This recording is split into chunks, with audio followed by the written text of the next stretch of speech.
तो आज हम लोग, ठीक है, फिर क्वेश्चन देखने वाले हैं 20 प्रश्न विज्ञान के। ठीक, अब पहला प्रश्न है कि मनुष्य के शरीर में, ठीक है, सबसे छोटी ग्रंथि है। तो देखिए लीवर, लीवर को क्या बोला जाता है? यकृत। लीवर इंग्लिश का वर्ड है और लीवर को बोला जाता है यकृत, ठीक है ना। फिर दूसरा है थायराइड, थायराइड गले में पाई जाती है, ठीक है ना। अब फिर पिट्यूटरी, पिट्यूटरी जो है ये आपके ब्रेन के पास पाई जाती है, ठीक है ना। और लार ग्रंथि जो है आपके मुख में पाई जाती है। तो सबसे छोटी जो ग्रंथि है, ठीक है ना, वो है पिट्यूटरी। सबसे जो छोटी ग्रंथि है वो कौन सी है? पिट्यूटरी ग्रंथि है। ग्रंथ को अंग्रेजी में ग्लैंड कहा जाता है, ठीक है। अब ग्रंथ क्या होता है? तो ग्रंथ का मतलब है शरीर के ऐसे अंग, ठीक है, जो हार्मोन, जूस और कोई एंजाइम बनाते हैं, वो ग्रंथि कहलाते हैं, ठीक है। ग्रंथि दो प्रकार के होते हैं, अंतःस्रावी ग्रंथि और बहिःस्रावी ग्रंथि। अंतःस्रावी का मतलब होता है उनमें नलिकाएं होती हैं। क्या होती हैं? नलिकाएं, मतलब नली के माध्यम से, ठीक है, हार्मोन, एंजाइम और रस को एक स्थान से दूसरे स्थान पर भेजते हैं। और बाह्यस्रावी का मतलब इनके पास कोई नलिकाएं नहीं होती, जैसे पसीना वाला ग्रंथि, तो पसीना सीधे सीधे आ जाता है, ठीक है। तो ये हम लोग अभी नहीं पढ़ेंगे, बाद में मिलेगा आपको, ठीक है। तो लीवर सबसे बड़ी ग्रंथि मानी जाती है, याद रखिएगा, ठीक है। और सबसे छोटी पिट्यूटरी मानी जाती है। कौन कहां पाया जाता है, समझ गए, ठीक है ना। अगला प्रश्न है, किसी पारदर्शी में दो समतल दर्पण रखे जाते हैं, ठीक है। तो ध्यान दीजिएगा, तो एक दूसरे के समांतर, एक दूसरे के लंबवत, एक दूसरे से 60 अंश के कोण पर, एक दूसरे से 45 अंश के कोण पर, ठीक है। तो पारदर्शी में रखे जाते हैं, इसका मतलब यह है कि आप लोग देखे होंगे अक्सर तो दुकानें होती हैं ना, तो एक शीशा आगे की ओर लगाया जाता है, एक शीशा, ताकि आप अपना बैक भी जो है देख सकें, पीछे का बाल वो भी देख सकें। तो वो शीशे समांतर लगाए जाएं। कैसे लगाए जाए? समांतर, ठीक है ना। तो इसका उत्तर हो जाएगा समांतर, ठीक है। और समतल दर्पण सब लोग देखे हैं, जो घरों में यूज होता है वो समतल दर्पण ही है। जो आपके घरों में यूज होता है वो समतल दर्पण ही होता है। समतल दर्पण की कोई खासियत बताइए। तो समतल दर्पण हमेशा सीधा प्रतिबिंब बनाता है। कैसा बनाता है? आप सीधे खड़े होते हैं तो आपका प्रतिबिंब सीधे न बनता है, उल्टा बन जाता है। दूसरी बात, समतल दर्पण हमेशा आभासी प्रतिबिंब बनाता है। क्या बनाता है? आभासी का मतलब ऐसा प्रतिबिंब जिसे पर्दे पर प्राप्त न कर सकें। और समतल दर्पण की एक और खासियत है, जितनी बड़ी वस्तु होगी उतना ही बड़ा क्या बनाएगा? प्रतिबिंब। तो जो प्रतिबिंब है वो हमेशा वस्तु के बराबर ही बनता है। तो ये समतल दर्पण की 3-4 खासियत होती है, ठीक है ना, जो हमारे घरों में यूज होता है, ध्यान दीजिएगा। अगला, मधुमक्खी के द्वारा काटे जाने पर इनमें से कौन सी चीज आपको राहत देने के लिए उपयोग की जाती है? देखिए, मधुमक्खी जब भी काटती है तो उसके डंक में फार्मिक अम्ल होता है। क्या होता है? जिसका सूत्र होता है HCOOH। इसका केमिकल नाम हो जाएगा मेथेनोइक अम्ल, और बाकी वैसे बोलते हैं फार्मिक अम्ल। तो ये मधुमक्खी की डंक होती है उसमें फार्मिक अम्ल होता है। अम्ल माने तेजाब। तो जब डंक मारती है तो ये आपके शरीर में जाता है और जलन होने लगता है। अब अम्ल से राहत कौन देगा? क्षार। कौन देगा? तो इन ऑप्शनों में जो क्षार होगा वही सही होगा, ठीक है ना। साधारण नमक, तो नमक तो लवण है, न तो अम्ल न तो क्षार, तो ये होगा ही नहीं, ठीक है।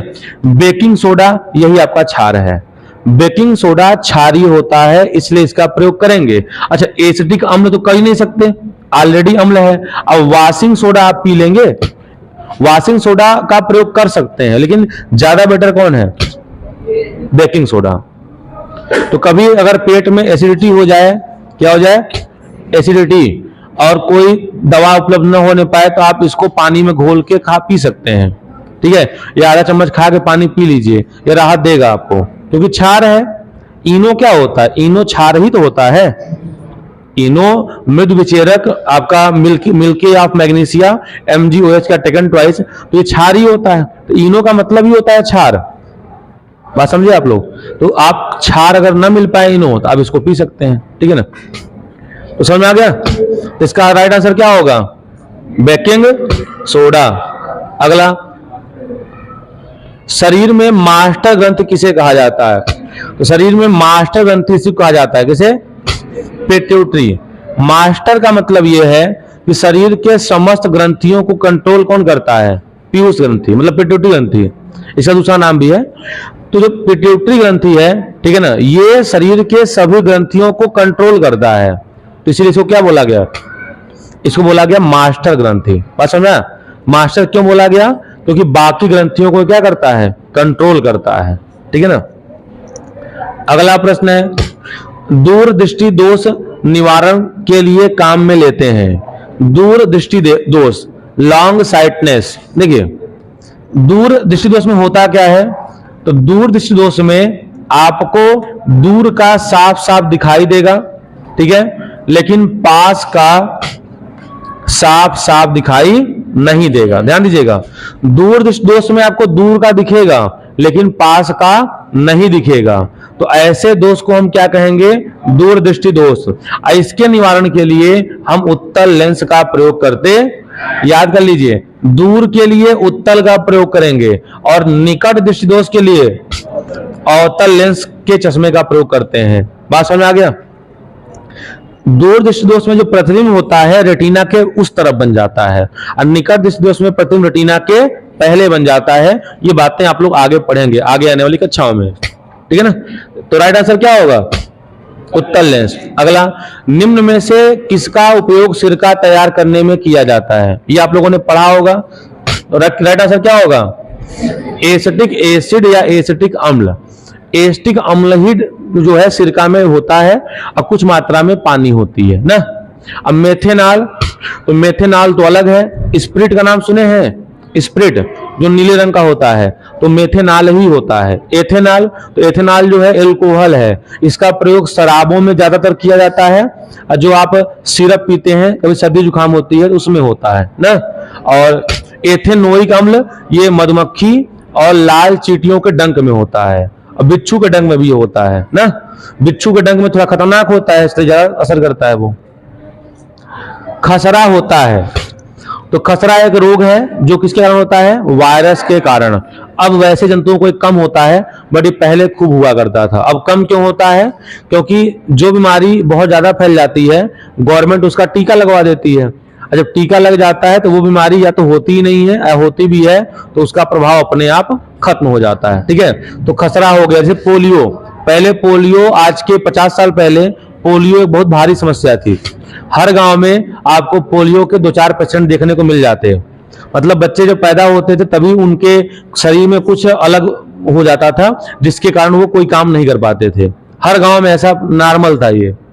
अब भारत जो है पोलियो मुक्त हो चुका है, मतलब पोलियो के कई केस भारत में कई सालों से कोई केस दर्ज किए नहीं गए। क्यों? क्योंकि अब समय समय पर टीका लग जाता है, और टीका लगने से पोलियो होगा ही नहीं ना। तो पोलियो एक गंभीर समस्या थी भारत के लिए। अक्सर आप पहले सुनते होंगे, ऐड आता था अमिताभ बच्चन का कि 2 बूंद जिंदगी के लिए, अक्सर आता था, अब नहीं आता। क्यों? भारत पोलियो मुक्त हो चुका है। अगला, अपवर्तन के कितने नियम हैं? 2। अपवर्तन के 2 नियम हैं। पहला नियम है कि जब कोई प्रकाश किरण, ठीक है, जब कोई प्रकाश किरण एक समांगी एवं माध्यम से दूसरे समांगी एवं पारदर्शी माध्यम में प्रवेश करती है तो अपने मार्ग से विचलित हो जाती है, इसी घटना को हम क्या कहते हैं? अपवर्तन कहते हैं। अपवर्तन के 2 नियम हैं। एक नियम क्या है? तो आपतित किरण, अपवर्तित किरण तथा विलंब तीनों एक ही तल में होते हैं, और दूसरा है साइन आई बटे साइन आर नियतांक। ये आपको याद नहीं करना है, बट समझ लीजिए, ऑप्शनल में बस याद कर लीजिए 2 नियम होते हैं, लिखना थोड़ी ना है आपको, तो 2 नियम होते हैं, हो गया। अगला, किस गैस से सड़े अंडे की गंध आती है? यह प्रश्न कई बार कई जगह पूछा गया है। तो सड़े अंडे जैसी गंध, तो हाइड्रोजन सल्फाइड। किससे? तो हाइड्रोजन सल्फाइड मतलब H2S, याद कर लीजिए, H2S हाइड्रोजन सल्फाइड से ही सड़े अंडे या सड़ी हुई मछली की गंध आती है। अंडा कभी सड़ जाए और उसे सूंघिए तो वही होगा हाइड्रोजन सल्फाइड का। अगला, मानव शरीर के किस भाग में सबसे छोटी हड्डी होती है? कान। आप लोगों ने पढ़ा होगा कि कान में एक हड्डी होती है, इसका नाम क्या है? स्टेपिज। कान में एक हड्डी होती है, उसका नाम है स्टेपिज। ये smallest bone in the body. हमारे शरीर की सबसे छोटी हड्डी कौन होती है? स्टेपिज। कान में 3 हड्डी होती है, stapes, incus, malice. Stapes, incus and malice या मोलिस। तो याद रखिएगा कि हमारे कान में, एक कान में 3 हड्डी होती है, स्टेपिज, इनकस, मैलिस या मोलिस। ठीक है, तो 3 हड्डियां एक कान में, 3 हड्डियां एक कान में, 3 3 6 हड्डियां हो गई। और सबसे छोटी हड्डी कौन हो गई? अच्छा, सबसे बड़ी हड्डी कौन सी होगी? फीमर। जांग की जो हड्डी है यहां से यहां तक, आपकी हाइट जितनी बड़ी उतनी बड़ी हड्डी। अब बताओ इतने छोटे से रहेंगे तो हड्डी इतनी बड़ी थोड़ी हो जाएगी। तो हड्डी जो जांग की होती है उसे फीमर बोला जाता है, वो सबसे छोटी हड्डी, मतलब सबसे बड़ी हड्डी होती है। अब बड़ी भी है और सबसे भारी भी है ना। तो बात समझ में आया? चलिए अगला है, रॉकेट किस सिद्धांत पर कार्य करता है? देखिए, जैसे रॉकेट किस सिद्धांत पर काम करेगा इसको समझने के लिए जैसे एक बात बताइए, मान लीजिए कि एक ठेला है। ठेला देखें सब लोग, ऐसे 4 पहिए होते हैं उसके ना। मान ठेला है ये, और इस पे मान लीजिए आप खड़े हो गए। अब खड़े होकर जंप कर जाइए, तो जैसे आप जंप करेंगे आगे की ओर ठेला कहां जाएगा? सही बात है। अगर आप ठेले पे खड़े हो जाइए, ठेला एकदम फ्री हो, सड़क चिकना हो, और आप यहां से मान लीजिए आप यहां खड़े हैं, ठीक है ना, यहां से जंप कर जाइए ऐसे, तो जंप कर जाएंगे, ठेला कहां भागेगा? इसी को बोलते हैं न्यूटन का तीसरा नियम। क्या बोलते हैं? जब कोई एक वस्तु दूसरे वस्तु पर बल लगाती है तो दूसरी वस्तु भी पहले वस्तु पर उतना ही बल विपरीत दिशा में लगाती है। तो रॉकेट में क्या होता है कि उसका जो आग है नीचे की ओर आता है प्रेशर से। देखें आप लोग, आग कहां आता है?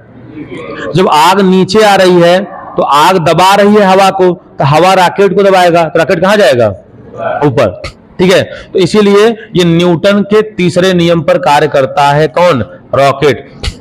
रॉकेट 2 प्रकार के होते हैं, पीएसएलवी और GSLV. PSLV, GSLV. PSLV polar satellite launch vehicle. Polar satellite launch vehicle माने गाड़ी होता है, और जीएसएलवी तो जियो स्टेशनरी लॉन्च व्हीकल ना। तो मतलब पोलर सैटेलाइट का मतलब लगभग 400 से 500 किलोमीटर अगर हाइट तक भेजना है तो इस छोटे इंजन का प्रयोग करते हैं ना, और ज्यादा दूर भेजना है तो किसका?